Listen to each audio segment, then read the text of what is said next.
puisqu'il est là pour le faire. Et s'il n'a pas le temps, c'est qu'il est incompétent, il doit dégager. Et la liste qu'ils ont produite montre bien que la CEI est totalement discréditée. L'enseignement principal, c'est que ce n'est véritablement pas une liste électorale qui peut nous conduire à des élections crédibles.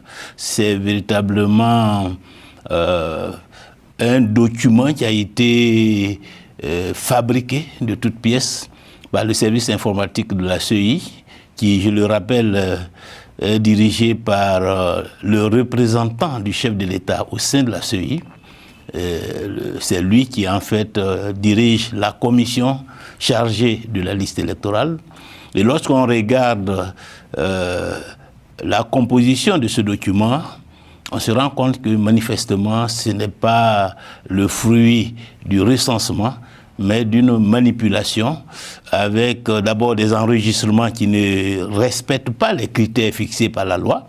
Il y a 13 critères pour se faire enregistrer sur la liste électorale et il y a plus de 70% des inscrits qui ne respectent pas ces 13 critères-là. Ensuite, il y a des mouvements d'électeurs incompréhensibles, des électeurs qui quittent certaines circonscriptions pour se retrouver dans d'autres. Or, un système informatique, c'est véritablement ce qu'on lui demande de faire qu'il fait.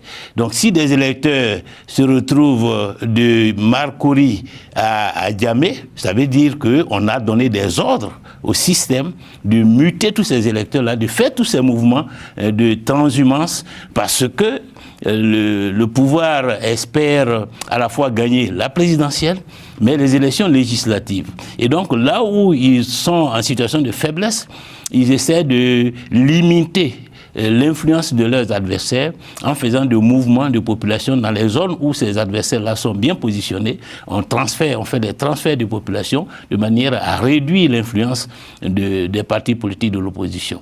Et donc il y a tout cela qui montre bien que c'est un document fabriqué de toutes pièces par les services informatiques qui ne respectent donc pas la réalité du terrain. Et donc, avec un tel document, on ne peut pas aller à des élections. C'est pour ça que vous appelez à une RLE, encore une révision de la liste électorale. Est-ce que vous espérez vraiment que cela se fasse parce que le président de la CEI reste ferme, droit dans ses bottes? Oui, mais le président de la CEI, ce n'est pas lui qui participe aux élections. Il est commis pour organiser des élections transparentes. S'il adopte une telle attitude, cela signifie véritablement qu'il n'est pas au service d'élections justes et transparentes, mais qu'il est en mission. Il dit qu'il n'a pas le temps pour le faire. Oui, mais enfin, comment il n'a pas le temps pour le faire? Il doit avoir le temps pour le faire, puisqu'il est là pour le faire. Et s'il n'a pas le temps, c'est qu'il est incompétent, il doit dégager. Et la liste qu'ils ont produite montre bien que la CEI est totalement discréditée. Non seulement